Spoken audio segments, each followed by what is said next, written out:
네, 31번입니다. 공기를 차단하는 상태에서 황린을 260도로 가열하면 생성되는 물질을 물어보고 있습니다. 자, 위험물에서 황린, 유황, 황화린, 한글로 했을 때 비슷한 말들이 많은데 화학식을 떠올린다면 전혀 다른 물질입니다. 자, 황린은 삼류 위험물에 해당하는 분자식 P4를 가지는 위험물이고요. 자, 이 황린은 P가 4개가 결합한 물질이에요. 4개가 한 덩어리로 분자를 이루게 됩니다. 이 황린을 260도로 뜨겁게 가열하게 되면 넷이서 모여있던 것이 뿔뿔이 흩어지게 됩니다. 그래서 각각 따로따로 4명이 뭉쳐있는 게 아니라 P가 4개로 각각 따로 분해가 돼서 이렇게 P라는 정린이 4개가 이제 생성이 되게 되는데요. 그래서 정린을 생성하는 방법은 황린을 260도로 가열해서 생성한다는 내용이 같이 확인하셔야 될 부분이고, 황린은 3류 위험물이니까 정린은 몇 류 위험물일까요? 바로 2류 위험물입니다. 그래서 여기에서 물어보는 물질은 정린이고 정린은 2류가 되겠습니다. 자, 다음 32번입니다. 은백색의 광택이 있는 금속으로, 금속이라고 하면 일단 2류 위험물을 생각하시면 되는데 이 아래쪽에도 다 지금 1, 2, 3, 4번 보기가 2류 위험물이죠. 자, 2류 위험물 중에서 7.86이고 용점은 1530이고 열이나 전기의 양도체이며, 양도체라는 건 전기에 통하는 물질이다 라는 뜻입니다. 염산의 반응에서 수소를 발생하는 거, 사실 이 4가지 물질 모두가 염산에 반응하면 수소를 발생하고 이런 반응성을 가지고 있습니다. 그래서 이 안에서는 크게 이제 특징이 될 만한 게 없어가지고 좀 어려운 부분이기는 한데요. 다 전기가 통하기도 하고 양도체이고 이제 염산의 반응에서 수소도 나오고, 지금 그럼 이 가운데서 분류할 수 있는 것은 사실 비중이 7.86이라는 점입니다. 자, 알루미늄은 다른 금속과 비교했을 때 약간 가벼운 재질이라서 부품을 만들거나 하는데도 많이 쓰이죠. 싱크대에도 쓰이고 여러 가지로 쓰이는데, 자, 2.7의 비중을 가지고 있고요. 철은 7.87의 비중을 가지는 거, 아연은 7.14,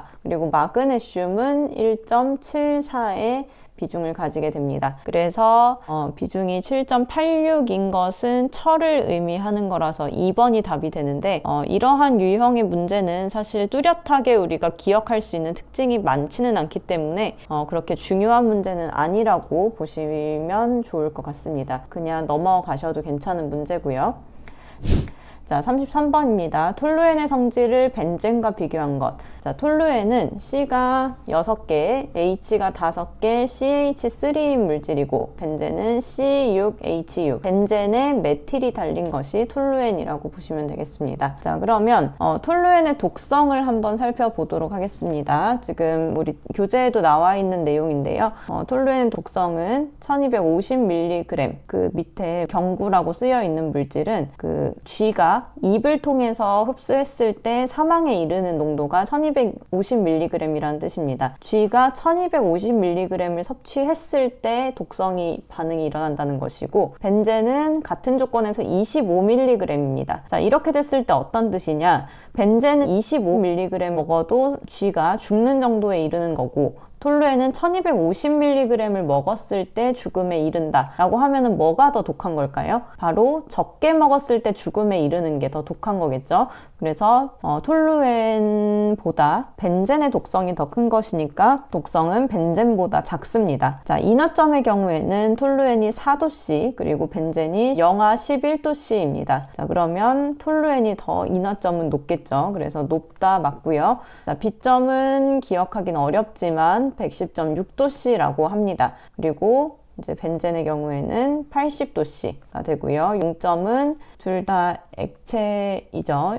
용점이 마이너스 94.9도씨, 그리고 벤젠은 5.6도씨로 상온에서 둘 다 액체로 존재하는 물질입니다. 자, 용점은 벤젠보다 낮고요. B점은 벤젠보다 높다. 자, 그래서 독성은 1번인데 여기에서 이제 인화점은 자주 나오는 부분이라서 톨루엔이 4도씨다, 벤젠이 영하 11도씨다, 이 부분은 기억을 하실 필요가 있지만 톨루엔의 B점이 몇인지, 톨루엔의 융점이 몇인지 이런 것은 사실 중요한 내용은 아닙니다. 자, 그래서 이 3, 4번이 좀 헷갈리실 수는 있겠는데요. 자, 여기에서 이제 톨루엔과 벤젠을 비교했을 때 뭐가 더 독성이 크다?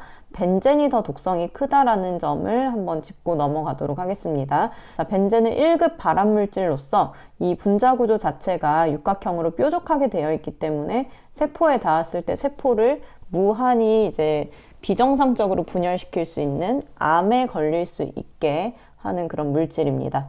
그래서 뭔가 가지가 하나 달린 톨루엔보다 6개가 다 뾰족한 벤젠이 더 위험하다라고 생각하시면 되겠습니다. 자, 다음 34번입니다. 단층 건물에 옥내 탱크 저장소를 설치를 합니다. 자, 건물이 있고요. 이 안에 탱크가 이렇게 들어가 있는 건축물을 이제 옥내 탱크 저장소라고 합니다. 탱크가 바깥에 있으면 옥외 탱크 저장소라고 하겠죠.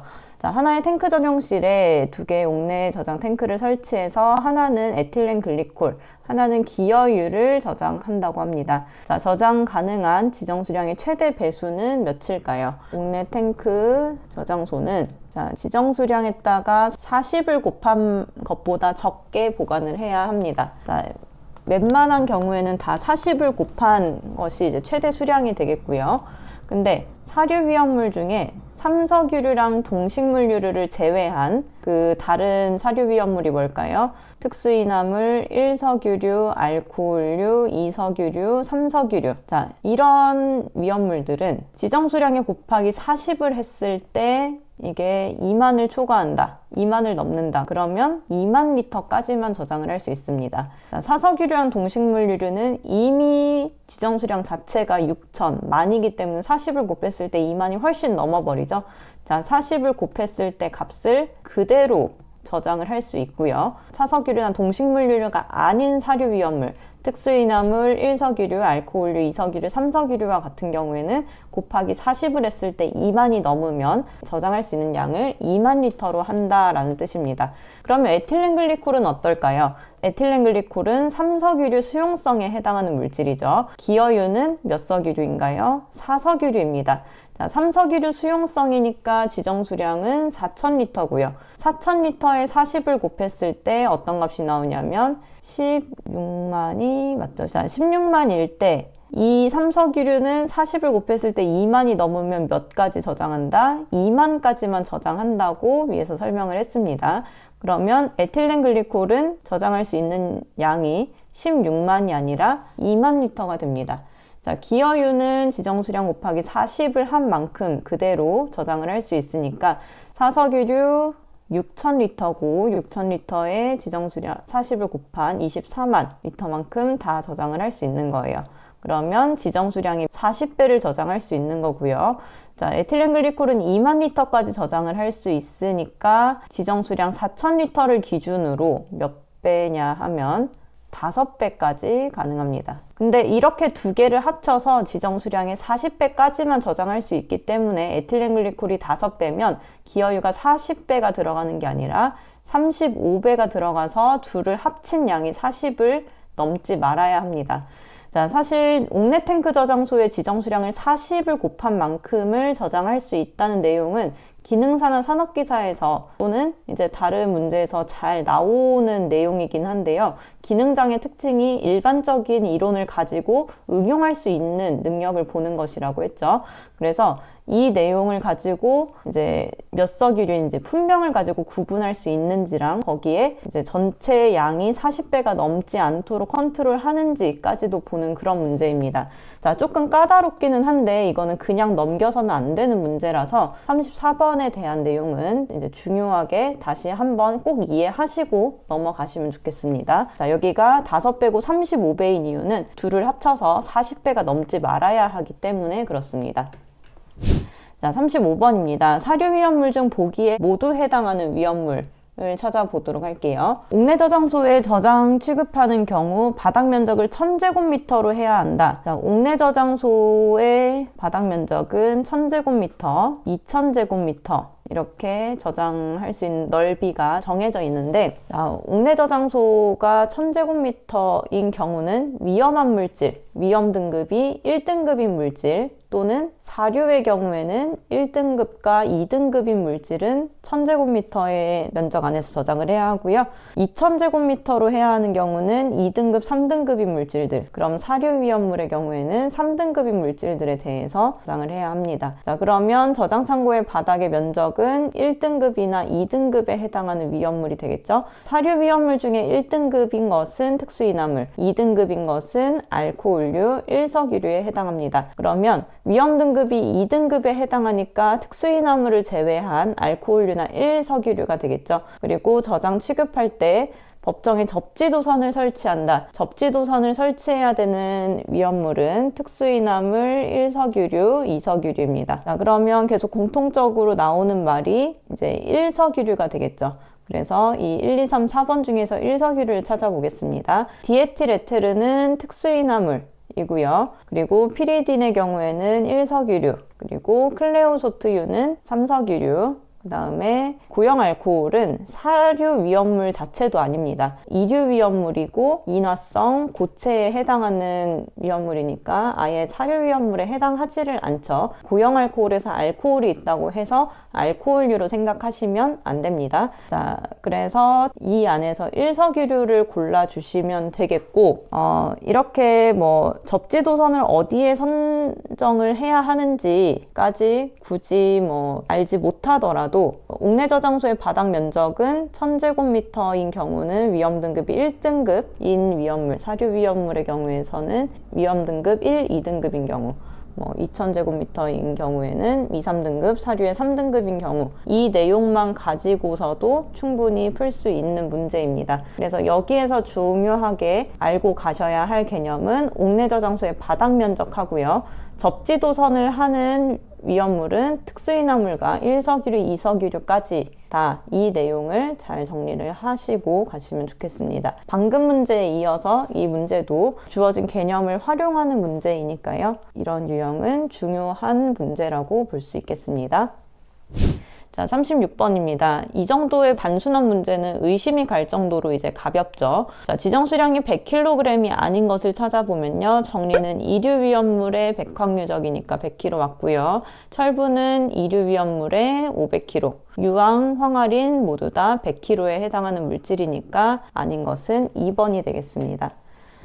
자, 37번입니다. 원형관 속에서 유속 3m/s로 1일 동안 2만 세제곱미터의 물을 흐르게 했다. 필요한 관의 내경은 무엇인가? 자, 이런 물이 흐른다. 물이 흐르는 건 유체역학이다 라고 그냥 생각을 하시면 될 것 같아요. 유체역학에서 시험을 보러 가셨을 때 그 중에 대부분의 문제들은 사실 Q는 UA라는 이 공식으로 푸실 수가 있습니다. 문제가 많이 나오는 것은 아니기 때문에 이게 꼭 나올 거다라고는 말씀드릴 수 없겠지만 유체역학 문제를 낸다면 가장 기본이 되는 공식입니다. 자, Q는 유량을 의미하고요. U는 유속, 유체의 속도입니다. 관을 지나가는 속도고 A는 면적입니다. 자, 근데 우리가 보통 물을 흐르게 하는 것은 관이죠. 관은 동그랗게 생겼습니다. 그래서 동그란 원의 면적을 계산하는 공식을 쓰기 위해서 원의 면적은 파이 r 제곱이잖아요. 반지름을 2번 곱하고 파이를 곱했을 때 원의 면적을 구할 수 있는데 보통 이렇게 직경으로 나오다 보니까 지름으로 나오다 보니까 지름은 어떤가요? 지름 D를 반으로 나눠줘야 반지름이 되는 거죠. 그래서 파이에다가 반지름 대신에 2분의 D의 제곱을 한 것을 해서 U 파이 4분의 D 제곱이라는 식이 책에 쓰여지게 된 겁니다. 자, UA에서 A가 원형이기 때문에 원의 넓이를 이렇게 표현한 것이라고 보시면 되겠고요. 자, 이 안에서 지금 주어진 게 뭐냐면 1일 동안 2만 세제곱미터의 물이 흘렀다. 유량입니다. 1일이니까 day가 되겠죠. 하루 동안 2만 세제곱미터의 물이 흘렀다. 시간분의 부피가 유량의 공식이 되겠고요. 그리고 U는 유속인데 여기 유속 3m/s라고 나와 있죠. 3m/s. 자, 이때 필요한 관의 내경을 구하는 거니까 D입니다. 곱하기 파이 4분의 D 제곱을 했을 때 이 D가 몇이냐라는 것을 쓰는 건데요. 자, 이거를 계산하기 위해서는 일단 양쪽의 단위가 맞아야 됩니다. 뭐 공학용 계산기로 쓰기 전에 단위를 맞춰주는 것은 계산기가 지금 해줄 수가 없어서, 자, 여기가 데이고 여기가 세크, 1위를 초로 바꿔보도록 하겠습니다. 자, 이렇게 비스듬히 쓴 것을 아예 분수의 형태로 나타내면 이렇게 되겠죠. 데이분의 2만 세제곱미터. 그러면 이 데이라는 것은 1일, 하루는 몇 시간이죠? 24시간입니다. 그리고 1시간은 60분이고요. 1분은 60초입니다. 그래서 하루가 약분되고 시간끼리 약분되고 분끼리 약분되면 남은 숫자 세제곱 퍼 세크가 됩니다. 그래서 이런 식으로 단위 환산을 해주는 건데요. 만약에 이게 잘 이해가 안 되신다면 이 부분을 다시 돌려서 확인을 해보시면 좋겠습니다. 그래서 단위를 다 지우고 남은 숫자끼리 계산을 하게 되면 24 곱하기 60 곱하기 60이고 위쪽은 2만이 되겠죠. 이렇게 했을 때 나오는 값과 이제 3 곱하기 파이 곱하기 4분의 d 제곱을 해서 계산기 솔브를 이용하는데, 자, 계산기를 사용할 때 이 는을 그냥 입력해버리면 계산이 딱 되기 때문에 그냥 는을 사용하시면 안 되고, 그 계산기 안에 빨간색으로 표시되어 있는 는이 있습니다. 왼쪽 상단 부분에 이제 버튼에 표시되어 있지 않고 버튼 위에 그 계산기 판이라고 해야 될까요? 거기에 표시되어 있는 그 빨간색 는을 누르셔야 되고, 그 다음에 3 m/s는 안 쓰셔도 되고 곱하기 파이는 쓰셔야 되고요. 곱하기 4분의 d제곱을 할 때 꼭 d를 쓰지 않으셔도 됩니다. 우리가 구하고 싶은 값은 x로 놓든 y로 놓든 z로 놓든 항상 그 값을 구할 수 있기 때문에 보통은 x를 많이 쓰고요. 이 x도 빨간색 x를 써주시면 되는데, 계산기의 버튼 부분 흰색 글씨 말고 빨간색 글씨를 잘 보시면 x라는 게 있을 거예요. 그래서 빨간색 는과 빨간색 x를 통해서 이 식을 입력하신 다음에 노란색 글씨로 된 솔브라는 기능을 누르시면 답을 구하실 수 있습니다. 자, 이거는 이제 스스로 해보셔야 아실 수 있는 부분이기 때문에 꼭 해보고 안 되시면 질문을 주세요. 그래서 이렇게 단위를 맞춰서 계산을 하게 되면 313인데 이게 소수가 어떻게 좀 나올 거예요. 근데 지금 단위가 미터로 되어 있다 보니까 소수가 나오는 거고, 1미터는 1000mm이니까 곱하기 1000을 해줬을 때 313이 나오게 됩니다. 자, 이거는 계산식을 꼭 해보시고, 여기에서 솔브를 이용하는 거나 아니면 Q는 UA라는 공식에 대입하는 것들은 중요한 내용입니다. 자, 다음 38번입니다. 메탄올과 에탄올을 비교했을 때 메탄올이 더 큰 것은 뭐가 있을까요? 지난 강의에도 메탄올과 에탄올 비교하는 표가 나왔었는데, 일단 메탄올의 인하점은 11도씨고 에탄올은 에틸알코올이죠. 에틸알코올 13도씨입니다. 발화점은 464도씨가 메탄올, 그 다음에 423도씨가 에탄올이 됩니다. 그래서 발화점이 이제 메탄올이 더 크죠. 분자량은 어떨까요? 분자량은 탄소의 개수나 CH3OH, C2H5OH 다 개수 똑같은데 탄소의 개수가 2개고 뭐 수소의 개수도 5개니까 당연히 에탄올이 더 이제 분자량이 크겠죠. 그리고 증기비중은 29분의 분자량으로 계산을 하는 거다 보니까 분자량이 커지면 당연히 증기비중도 커지게 됩니다. 그래서 분자량이나 증기비중은 에탄올이 더 큰 거고요. 그 다음에 B점은 64.72 메탄올, 에탄올은 80도씨가 됩니다. 그래서 B점도 에탄올이 더 크니까 답은 1번이 되겠습니다. 다음 39번입니다. 위험물 안전관리 법령상 알칼리 금속 과산화물의 적응성이 있는 수화절비. 자, 알칼리 금속의 과산화물은 인류 위험물의 무기과산화물을 뜻하는 거죠. 자, 인류 위험물은 대부분 조해성이 있고 물과 반응하지 않는다는 특징이 있지만 인류 위험물의 무기과산화물 같은 경우에는 뭐 나트륨에 산소만 붙은 거, 칼륨에 산소만 붙은 이런 무기과산화물의 경우에는 물을 뿌리면 안 되는 주수 금지 위험물입니다. 자, 물과 만나게 되면 격렬하게 반응해서 산소를 발생하기 때문이에요. 자, 주수 금지일 경우에는 어떤 소화 방법을 쓸 수 있냐면 딱 4가지만 가능합니다. 마른 모래, 팽창질석, 팽창진주암, 그리고 탄산수소 염류, 분말 소화약제, 이렇게 4가지를 이제 쓸 수 있고요.